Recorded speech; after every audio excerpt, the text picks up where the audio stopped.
দেখুন মিসেস আরোহী, আমি নিজেও চাই আপনি ধোসা থেকে বেরিয়ে আসুন। সত্যটা জানুন, ইহান আমাকে আপনাদের সম্পর্কের কথা কিছু বলেনি। তবে ইহান যে যে সত্যিগুলো আপনার কাছ থেকে লুকিয়েছে তাতে আপনাদের সম্পর্কটা কতটা স্বাভাবিক তা আমি জানি না। হয়তো আপনি সবকিছু মেনে নিয়ে ইহানের সাথে সংসার করছেন, কিন্তু আপনি যা যা জানেন তা সবটা কিন্তু ঠিক না। রাফসানের কথায় অবাক হলো না আরোহী। ওর নিজেরও একই কথা মনে হচ্ছে। তবে সত্যিটা কি? আরোহী রাফসানকে বলল, আমি সত্যিটা জানতে চাই রাফসান ভাইয়া, প্লিজ আমাকে সবটা বলুন। রাফসান একটা দীর্ঘ শ্বাস ফেলে বলল, আয়ান আমার সন্তান আরোহী, আর মায়া আমার স্ত্রী। শরীয়ত মোতাবেক আর আইনি মোতাবেক দুইভাবেই। তবে আফসোস, সেটার প্রমাণ আর অবশিষ্ট নেই। রাফসানের কথায় আকাশ থেকে পড়লো আরোহী। তখন রাফসান আরোহী খুলে বলল সবটা। সবটা শুনে বিস্ময়ে হতবাক আরোহী। এত এত সত্যি আরোহীর অজানা ছিল? এতদিন যা জানতো সব ভুল? তখন আরোহী রাফসানকে জিজ্ঞেস করলো, যদি মায়া আপনার বউই হয় তাহলে ওদের বিয়ের পেপার আর ওদের ডিভোর্স এগুলোর মানে কি? তখন রাফসান বলল, মায়া আমার স্ত্রী, কিন্তু সেটার কোনো প্রমাণ নেই। মায়ার ভাই সব পেপার নষ্ট করে দিয়েছিল, যাতে মায়া ইহানের বউ এটা সহজে প্রমাণ করতে পারে। আর এজন্যই ডিভোর্সের সিদ্ধান্ত নিয়েছিল মায়া আর ইহান। আরোহী সবটা শুনলো, বুঝলো এতদিন কতটা অজানাই ছিল সে। তবে ইহানের প্রতি সাথে সাথে ভালোবাসা জন্মালো না, বরং রাগ হলো এটা ভেবে যে এতগুলো দিন সময় পেয়েও ইহান আরোহীকে সত্যিটা জানালো না। আরোহী রাফসানকে বলল যাতে আজকের এই কথা সে ইহানকে না জানায়, আর রাফসানও রাজি হলো তাতে। আরোহী ভেবেছিল আজ এটার জবাব চাইবে সে ইহানের কাছ থেকে, কিন্তু তার আগেই জ্বর কাবু করে ফেললো আরোহীকে। ওয়াশরুম থেকে বেরিয়ে এলো ইহান। আরোহী তখন অন্যমনস্ক হয়ে কিছু ভাবছে। ইহান আরোহীর পাশে এসে দাঁড়ালো, জিজ্ঞেস করে উঠল, এখন শরীর কেমন লাগছে তোমার? আগের থেকে অনেকটা বেটার, সরাসরি উত্তর দিল আরোহী। আরোহীর উত্তরে অবাক হলো ইহান। আরোহী তো এত সহজে কথা বলে না, তাহলে আজ একেবারে জবাব দিয়ে দিল। আর এদিকে আরোহী ভাবছে, আমাকে অনেক জ্বালিয়েছো পতিদেব, আজ থেকে তোমার পালা। কাল শুধু রাত জাগিয়ে সেবা করিয়েছি, এখন থেকে আর কি কি করি দেখে নিও। এগুলো ভেবেই আরোহী মনে মনে একটা পৈশাচিক হাসি দিল, তবে সেটা ইহানের আড়ালে। আরোহী বসে বসে এসব ভাবতে ভাবতে আরশি বেগম দরজায় নক করে। আয়ানও সাথে আছে। ওনারা ঘরে ঢুকে দেখে আরোহী বিছানায় বসে আছে আর ইহান রেডি হচ্ছে। আরশি বেগম খাটের এক কোনায় বসে আরোহীর মাথায় হাত বুলিয়ে দিয়ে জিজ্ঞেস করলো, এখন কেমন লাগছে শরীর? হঠাৎ করে জ্বর বাঁধালে কি করে বলতো? জানিস কালকে আমরা সবাই কত টেনশনে ছিলাম। আরোহী আয়ানকে কোলে নিয়ে আরশি বেগমের কাঁধে মাথা এলিয়ে দিয়ে বলে উঠলো, জানি না খালামুনি, হঠাৎ করেই জ্বরটা এলো। আয়ান তোমার কাছে ছিল, তোমার খুব কষ্ট হয়েছে না ওকে সামলাতে? আরশি বেগম হাসি মুখে বললেন, কি যে বলিস, আমার আয়ান একদম শান্ত, এতটুকুও জ্বালাই না। ইহান তো আয়ানের সম্পূর্ণ বিপরীত ছিল, সারা রাত আমাকে জ্বালাতো। আয়ান আর ইহানের মধ্যে এই দিক থেকে একটুও মিল নেই। ড্রেসিং টেবিলের সামনে তৈরি হচ্ছিল ইহান। তবে মায়ের কথাগুলো শুনে চোরা চোখে দেখলো একবার মা আর আরোহীর দিকে, যেন চুরি করতে গিয়ে ধরা পড়ে গেছে। আরশি বেগম ইহানের চোরা চোখের চাহনি না দেখলেও আরোহী ঠিকই দেখেছে। মনে মনে হাসলো আরোহী, মনে মনে বলে উঠলো, ঠিকই বলেছো খালামুনি, আয়ানের সাথে ইহানের কোনো কিছুতেই মিল নেই, থাকবে কি করে? আয়ান তো ইহানের সন্তানই না, তবে ও আমার ছেলে ছিল আর আমার ছেলেই থাকবে। কথাগুলো ভেবে আরোহী আরেকটু আহ্লাদি স্বরে আরশি বেগমকে ডাকলো, বলল, ও খালামুনি, আমার না খুব খিদে পেয়েছে, আমাকে একটু খাইয়ে দেবে? আরোহীর এমন কথা যেন ভীষণ খেলো ইহান। হঠাৎ আরোহীর এত পরিবর্তন। ইহান ভাবছে, মেয়েটা আহ্লাদি স্বরে আব্বুকে ডাকছে, খাইয়ে দিতে বলছে, কিন্তু সব ঘটনার পর থেকে তো আরোহী একদম অন্যরকম হয়ে গিয়েছিল। নিজের জন্য কিছু বলতো না, সকলের কাছ থেকে দূরে দূরে থাকতো, বিশেষ করে আম্মু আর আমার থেকে। তাহলে আজ কি হলো ওর? জ্বর হয়ে রাগগুলো অভিমানগুলো কি হাওয়া হয়ে গেল নাকি? আরশি বেগম হাসলেন, বললেন, অবশ্যই মা, তুই ফ্রেশ হয়ে নে, আমি খাবার নিয়ে আসছি। আরশি বেগম লতা বেগমকে ডেকে আয়ানকে তার কাছে দিয়ে রান্নাঘরে চলে গেলেন আরোহীর জন্য খাবার আনতে। মেয়েটা অনেকদিন পর নিজ থেকে কিছু চাইছে। আরশি বেগম আর লতা ফুপু আয়ানকে নিয়ে বেরিয়ে গেল ঘর থেকে। আর ইহান তো হা করে আরোহীর দিকে তাকিয়ে আছে, যেন কোনো শকের মধ্যে আছে। আরোহী ইহানকে এভাবে তাকিয়ে থাকতে দেখে হালকা কাশি দিল। এতে ধ্যান ভাঙলো ইহানের। নিজেকে সামলে নিয়ে ঘর থেকে বেরিয়ে যাচ্ছিল ইহান। তবে আরোহীর মাথায় দুষ্ট বুদ্ধি চাপলো। খাট থেকে নামতে গিয়ে মাটিতে বসে পড়লো আরোহী। বাবা গো, মা গো বলে চিৎকার করে উঠলো। আরোহী চিৎকার শুনে ইহান ছুটে এলো আরোহীর কাছে। ব্যস্ত হয়ে জিজ্ঞেস করলো, কি হয়েছে আরোহী, ব্যথা পেয়েছো? কিভাবে ব্যথা পেলে? আর পড়লেই বা কি করে? ইহানের এতগুলো প্রশ্ন শুনে ভ্যাবাচাকা খেয়ে গেল আরোহী। মনে মনে শখানেক গালি দিল, তবে মুখে কিছু বলল না। আরোহী চুপ করে আছে দেখে ইহান একটা দীর্ঘ শ্বাস ফেলল। মনে মনে বলল, এই তো আগের ফর্মে ফিরে এসেছে, আর আমি বোকার মতো কি না কি ভাবছিলাম। ইহান কিছু একটা বিড়বিড় করে হুট করে আরোহীকে কোলে তুলে নিল। আরোহী এতে যেন অবাকের শীর্ষ পর্যায়ে চলে গেছে। আরোহী ভেবেছিল ইহানকে একটু চিন্তায় ফেলবে, কিন্তু ইহান যে হুট করে এমনটা করবে ভাবতে পারেনি। আরোহীকে ইহান বুকের সাথে জড়িয়ে নিয়ে খাটে বসালো। আরোহী ঘামছে, হার্টবিটও অনেক ফাস্ট চলছে। আরোহীর অবস্থা বুঝে ইহান আরোহীকে নিচ থেকে আলাদা করলো। মাটিতে হাঁটু ভেঙে বসে আরোহীর পা দেখতে লাগলো। শান্ত কণ্ঠে জিজ্ঞেস করলো, কোন পায়ে ব্যথা পেয়েছো? ইহানের এই শান্ত কণ্ঠে যেন আরোহীকে অশান্ত করে দিচ্ছে। এর আগেও এই লোকটা শান্ত স্বরে কথা বলেছে, তখন তো এমন হয়নি। হবে কিভাবে? তখন তো একটা মিথ্যে নিজের অনুভূতিগুলোকে চাপা দিয়ে রেখেছিল। কিন্তু আজ সত্যিটা জানার পর এই মানুষটার ছোঁয়ায় ঘৃণা কাজ করছে না, বরং একটা আলাদা শিহরণ কাজ করছে। হঠাৎই ইহানের উপর পুনরায় অভিমান জমা হলো আরোহীর। মনে মনে ভাবলো, আজ যদি আমাকে সত্যিটা বলে দিতেন তাহলে আপনাকে কখনো ঘৃণা করতাম না আমি। কিন্তু আপনি বলেননি ইহান, আমাকে একটা বাইরের লোকের কাছ থেকে সব জানতে হয়েছে। মায়াকে বিয়ে করায় আমি কষ্ট পেয়েছিলাম, তবে আপনার আর মায়ের মধ্যে কোনো সম্পর্ক তৈরি হয়নি জেনে আপনাকে ক্ষমা করে দিলেও আমার কাছ থেকে এতদিন সত্যিটা লুকিয়ে রেখে আমাকে কষ্ট দেওয়ার জন্য আপনাকে আমি সহজে ক্ষমা করব না। জানি না যতটা আমি জ্বলেছি, পুড়েছি, ততটা কষ্ট আপনাকে দিতে পারবো কিনা, তবে সহজে আপনাকে ধরা দিব না ইহান। আপনার কাছ থেকেও দূরে থাকবো আমি, আর এটাই আপনার শাস্তি হবে। কথাগুলো ভেবেই আর কোনো দিকে খেয়াল করলো না আরোহী। সোজা দৌড়ে ওয়াশরুমে চলে গেল। আরোহীকে এভাবে দৌড়ে চলে যেতে দেখে অবাক হলো ইহান। একটু আগেও তো পায়ে ব্যথায় ছটফট করছিল, এখন আবার নিজে থেকে ওয়াশরুমে চলে গেল।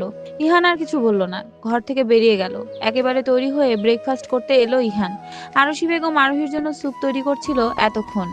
আয়ান লতা ফুপুর কাছে থাকায় নিজে ব্রেকফাস্ট বেড়ে খেয়ে নিল ইহান, আর আরশি বেগম স্যুপ নিয়ে ইহানের ঘরে আরোহীর কাছে চলে গেল। ওয়াশরুম থেকে ফ্রেশ হয়ে বেরিয়ে ইহানকে না দেখে খুশি হলো আরোহী। এই মুহূর্তে ইহানের মুখোমুখি না হয় ভালো। ততক্ষণে আরশি বেগম স্যুপ নিয়ে হাজির হলেন আরোহীর কাছে। নিজের হাতে খাইয়ে দিল আরোহীকে। আরোহীও চুপচাপ খেয়ে নিল। তবে বিপত্তি বাঁধলো খাওয়া শেষে ওষুধ খাওয়ার সময়। আরোহীর মতে সে এখন সুস্থ, তাই তার কোনো ওষুধের দরকার নেই, কিন্তু আরশি বেগম বলছেন আরোহীকে ডাক্তার ওষুধ খেতে বলেছেন। যখন আরোহী মোটেও শুনছিল না তখন আরশি বেগম হাল ছেড়ে দিলেন। বলল, তোকে ওষুধ খাওয়ানো আমার কর্ম না, দাঁড়া, যে খাওয়াতে পারবে তাকে ডাকছি। আরশি বেগমের এমন কথায় মাথায় আকাশ ভেঙে পড়লো আরোহীর, কারণ আরোহী ভালো করে বুঝতে পারছে আরশি বেগম ইহানের কথা বলছে। আর ইহান যদি জানতে পারে আরোহী ওষুধ খেতে চাইছে না, তাহলে আরোহীর একদিন কি ইহানের একদিন।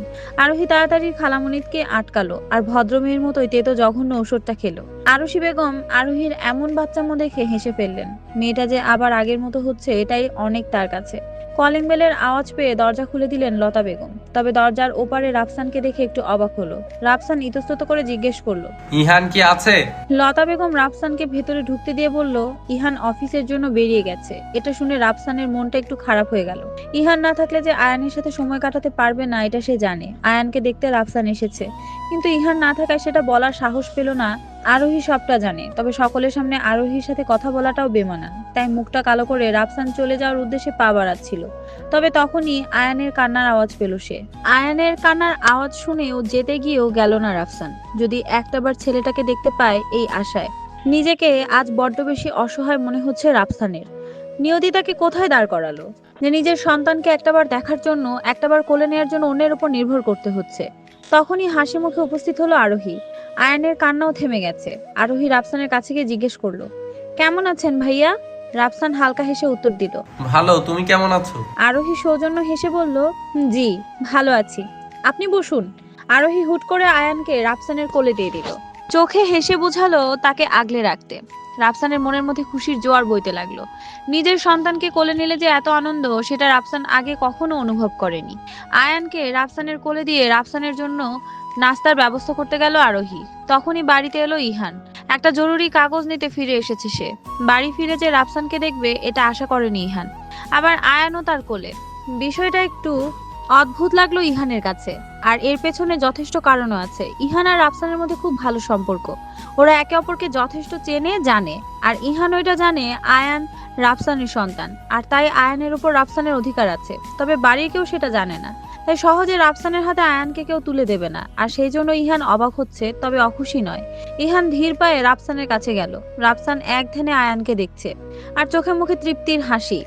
ইহান রাফসানের পাশে বসে বলে উঠল, কেমন আছো? আজ দুদিন খবর নেই কেন? হঠাৎ ইহানের কথায় চমকালো রাফসান, তবে ইহানকে দেখে বিচলিত হলো না। হালকা হেসে বলল, ভালো আছি, আর কালকে একটা বিশেষ কাজ ছিল তাই আয়নের খবর নিতে পারিনি, তাই আজকে চলে এলাম ওকে দেখতে।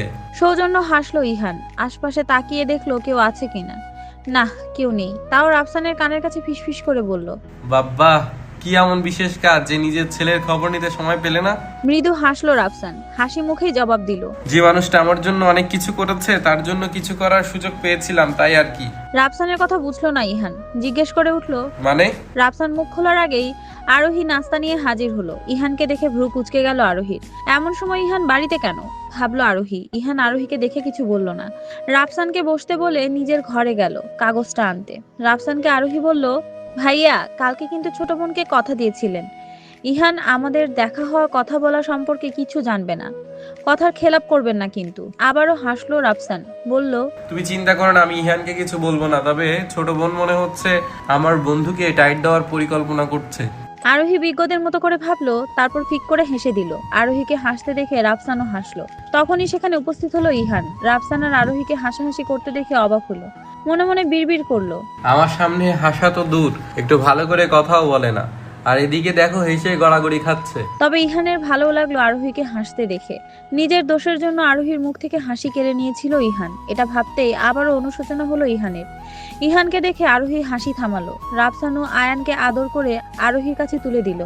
ইহানকে টাইট হাঁক দিয়ে বলল, একটা কাজে এদিকে এসেছিলাম, ভাবলাম আয়ানকেও একটু দেখে যাই আর তোমার সাথেও দেখা করে যাই। ইহান মুচকি হাসলো, বলল, তুমি কি চলে যাবে? তাহলে চলো একসাথে যাই, আমাকেও অফিসে যেতে হবে, একটা কাগজ নিতে এসেছিলাম। আরোহী ইহানের কথায় কিছু বলল না। আয়ানকে সাথে নিয়ে ভেতরে চলে গেল। আর এদিকে রাফসান আর ইহানও বেরিয়ে পড়লো। সারাদিন বেশ ভালোই কেটেছে আরোহীর। আজকের দিনটা যেন আলাদা ছিল আরোহীর কাছে। আর তার কারণ হয়তো রাফসান। হ্যাঁ, কালকে রাফসানের সাথে কথা বলার পর আরোহীর বুক থেকে অনেক বড় একটা পাথর নেমে গেছে। এতদিন ভেতরে যে দহন হতো সেটা অনেকটা কমে গেছে। ইহানের উপর রেগে আছে আরোহী, তবে সেই ঘৃণাটা নেই যে ঘৃণা আরোহীকেও আঘাত করত। সন্ধ্যাবেলা হালকা নাস্তা বানাচ্ছিল আরোহী আয়ান আরশি বেগমের কাছে। লতা বেগম বানাতে চেয়েছিল খাবারটা, কিন্তু আরোহী দেয়নি। রান্না করতে গিয়ে হঠাৎ ইহানের কথা মনে পড়ে গেল আরোহীর। এ বাড়িতে আসার পর সেদিন প্রথম ইহান আরোহীর সাথে কথা বলেছিল, আরোহীর হাত পুড়ে যাওয়ায়। এমনকি আরোহীও রাতে কথা বলেছিল। ইহান আরোহীকে নিজের হাতে খাইয়ে দিয়েছিল সেদিন। ভাবতেই গাল দুটো লাল আভা ধারণ করে আরোহীর। সেদিন তো এত লজ্জা লাগেনি, লাগবে কি করে? সেদিন তো আরোহীর মন বিষণ্ণতায় ভরা ছিল, যেটা আজ নেই। হয়তো এ কারণেই আরোহী লজ্জা পাচ্ছে। আরোহী ইহানের কথা ভাবায় এতটাই বিমোহিত ছিল যে ছুরিটা অসাবধানতার জন্য নিজের হাতের উপর দিয়ে চালিয়ে দেয় আরোহী। আঙুল কেটে গলগল করে রক্ত বের হচ্ছে আরোহীর। ব্যথায় কেঁকিয়ে উঠল আরোহী। সেদিন হাতে সামান্য ছ্যাঁকা লেগেছিল, কিন্তু আজ একটা আঙুলের অনেকটা কেটে গেছে। ব্যথায় চোখ দিয়ে টপটপ করে পানি পড়ছে আরোহীর।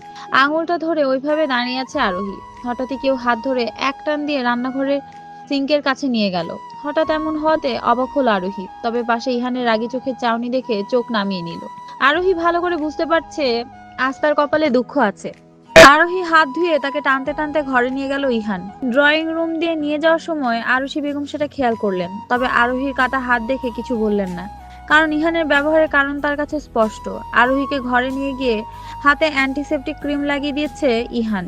কেউ কোনো কথা বলছে না। আরোহীর হাত জ্বালা করছে, চোখে পানি চলে এসেছে জ্বালার জন্য, তবে কিছু বলছে না। আরোহীর হাতটা ছোট করে ব্যান্ডেজ করে ইহান ফ্রেশ হতে চলে গেল। তখন আরশি বেগম আয়ানকে সাথে নিয়ে ঘরে এলো। খালামণিকে দেখে আরোহী একটা হতাশার শ্বাস ফেললো। আরশি বেগম আয়ানকে রেখে আরোহীকে বলল, হাতটা কাটলে কি করে বলতো, বকেছে খুব? আরোহী ঠোঁট উল্টিয়ে বলল, কথাই বলেনি। আরশি বেগম হালকা হাসলেন, বললেন, জানিস তো কেমন, এই জন্য রাগ করেছে। চিন্তা করিস না, আস্তে আস্তে রাগ কমে যাবে। আচ্ছা, আয়নকে কি আজও আমার কাছে রাখবো? আরোহী ইতস্তত করলো। ভাবলো এভাবে আয়ানকে দূরে ঠেলে দিচ্ছে না তো? আয়ান রাফসানের সন্তান, এটা জানার পর আয়ানকে অবহেলা করছে না তো? আরোহীর চিন্তিত মুখ দেখে আরশি বেগম কিছু একটা বুঝে নিলেন। আরশি বেগম বললেন, চিন্তা করিস না, মাঝে মাঝে আয়ান আমার কাছে থাকলে সেটা তোর অবহেলা না। তোকে আমি চিনি আরোহী।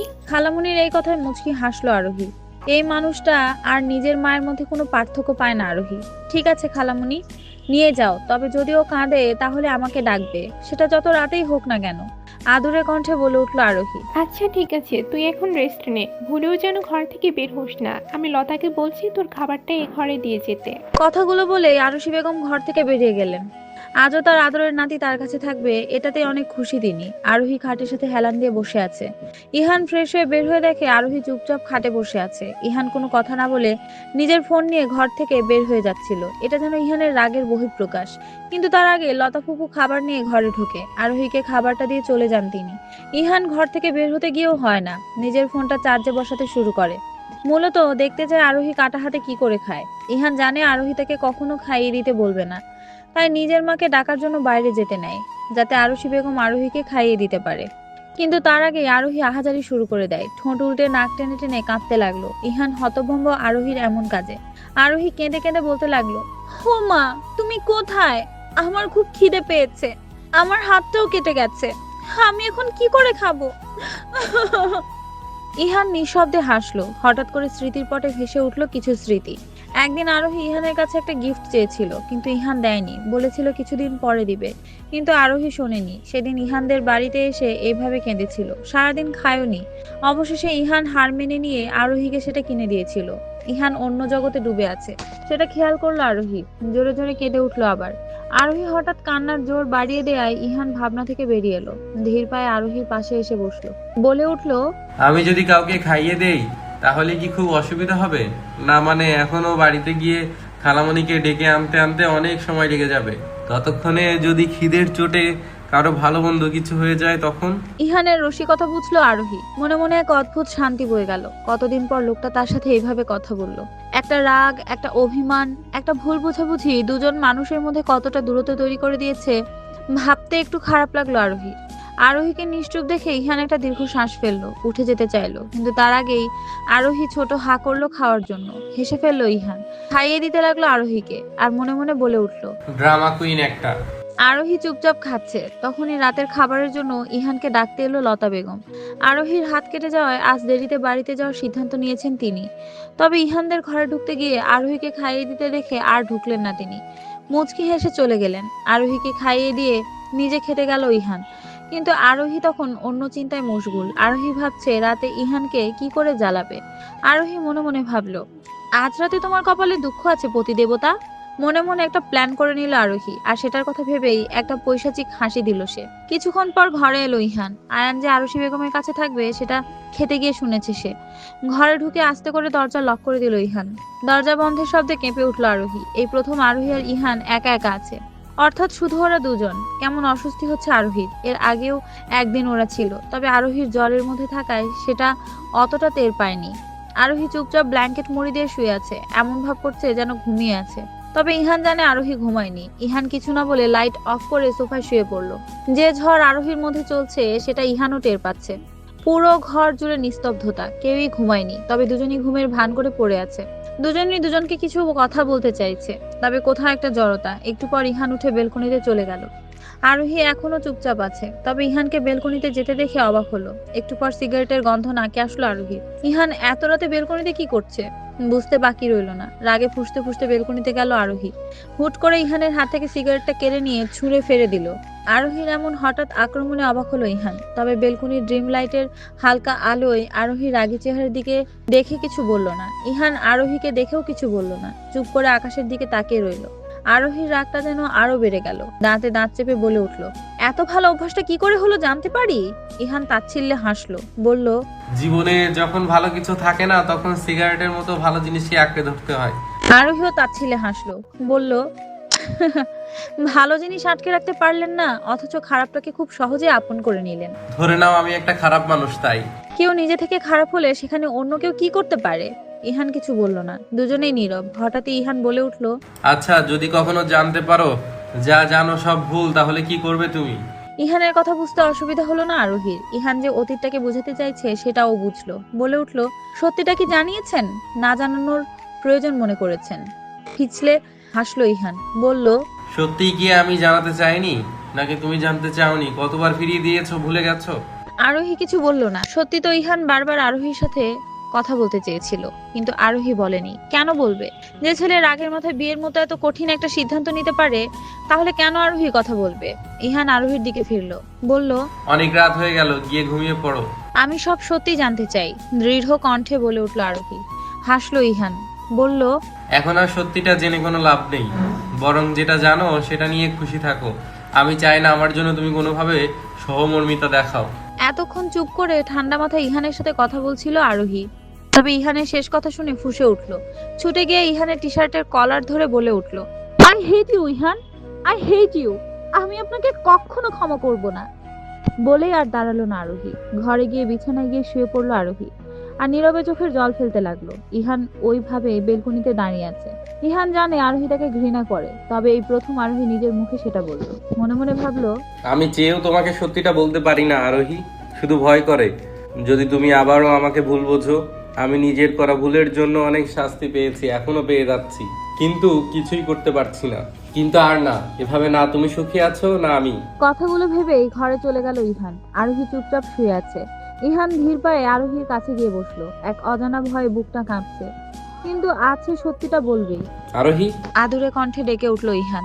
আরোহী শুনলো, তবে জবাব দিল না।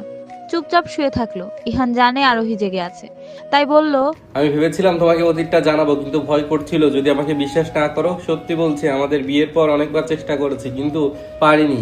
একটা জড়তা কাজ করছিল, তার উপর তোমার ইগনোর। তবে আমি সিদ্ধান্ত নিয়েছিলাম তোমাকে সত্যিটা জানাবো, পরে যা হওয়ার হবে। কারণ এভাবে আমরা দুজনেই কষ্ট পাচ্ছি, তুমি স্বীকার করো আর না করো। আমি জানি আজও তুমি আমাকে ভালোবাসো। এতক্ষণ চুপ থেকে ইহানের কথা শুনছিল আরোহী। তবে ভালোবাসার কথাটা শুনে ধূপ করে উঠে বসলো আর চেঁচিয়ে বলল, আমি আপনাকে ভালোবাসি না, একটুও ভালোবাসি না। আরোহীর কণ্ঠে অভিমান স্পষ্ট। ইহান মৃদু হাসলো, বলে উঠল, যদি ভালো নাই বাসো তাহলে কেন আছো আমার সাথে? আরোহী কাটকাট কলে জবাব দিল, আয়নের জন্য। আবারও হাসলো ইহান। আরোহী আর চোখে দেখলো সে হাসি। তখন ইহান আরোহীর দিকে আরেকটু এগিয়ে গিয়ে বলল, আয়ান আমার ছেলে না, এটা জানার পর আর এই এক্সকিউজটা খাটে না। বিস্ফোরিত চোখে তাকালো আরোহী। আরোহীর এমন চাউনি দেখে ইহান হাসিটা প্রসারিত করে বলল, রাফসান আমাকে কিছু বলেনি, সে এক কথার মানুষ, কিন্তু সব ক্ষেত্রে আমার লাক খারাপ হলেও এই ক্ষেত্রে খুবই ফেভার করেছে। তোমরা যে রেস্টুরেন্টে কথা বলছিলে, সেই রেস্টুরেন্টে আমার ক্লায়েন্টদের সাথে মিটিং ছিল। সেদিন আমি তোমার আর রাফসানের কথা সব শুনেছিলাম আর অপেক্ষা করছিলাম কবে তুমি আমার কাছে জবাবদিহিটা চাইবে। আমি ভেবেছিলাম ওই দিন হয়তো তুমি সব জানতে চাইবে, তবে সেদিন তুমি অসুস্থ হয়ে যাও। আরোহী চুপ করে ইহানের কথা শুনছে আর নীরবে চোখের জল ফেলছে। একটু থেমে ইহান আবারও বলে উঠল, আমি মানছি সেদিন রাগের বশে এত বড় একটা সিদ্ধান্ত নিয়ে জীবনের সব থেকে বড় ভুলটা আমি করেছিলাম। কিন্তু বিশ্বাস করো, যদি সেই সন্ধ্যায় তুমি ওইভাবে আমাকে না বলতে, যদি আমাকে বিয়ের কথা না বলতে, তাহলে আমি এমন সিদ্ধান্ত কখনোই নিতাম না। তুমি তো জানো সেই ছোট থেকে আমি তোমার প্রতি কথা রেখেছি। আমি সত্যিই জানি না আমি কেন এত বড় একটা ভুল করেছিলাম। তোমার বিয়ের কথাটা আমি মানতে পারছিলাম না। আই এম সরি আরোহী। এতদিন যে শুধু তুমি কষ্ট পেয়েছো এমনটা না তো, আমিও কষ্ট পেয়েছি, প্রতিটা মুহূর্ত কষ্ট পেয়েছি। আমাকে আর একটা সুযোগ দাও না আরোহী, আমি কথা দিচ্ছি এমন ভুল আর কখনো করবো না, প্লিজ। আরোহী ইহানের এমন করুণ কণ্ঠ শুনে নিজেকে সামলাতে পারলো না। ইহানকে জড়িয়ে ধরে হাউমাউ করে কাঁদতে লাগলো। এতদিন যত কষ্ট ছিল তা যেন এই চোখের পানিতে বের হয়ে আসতে চাইলো। ইহান বাধা দিল না, বরং আগলে নিল আরোহীকে। এতদিন পর তার প্রেয়সীকে নিজের বক্ষ পিঞ্জরে পেয়েছে সে।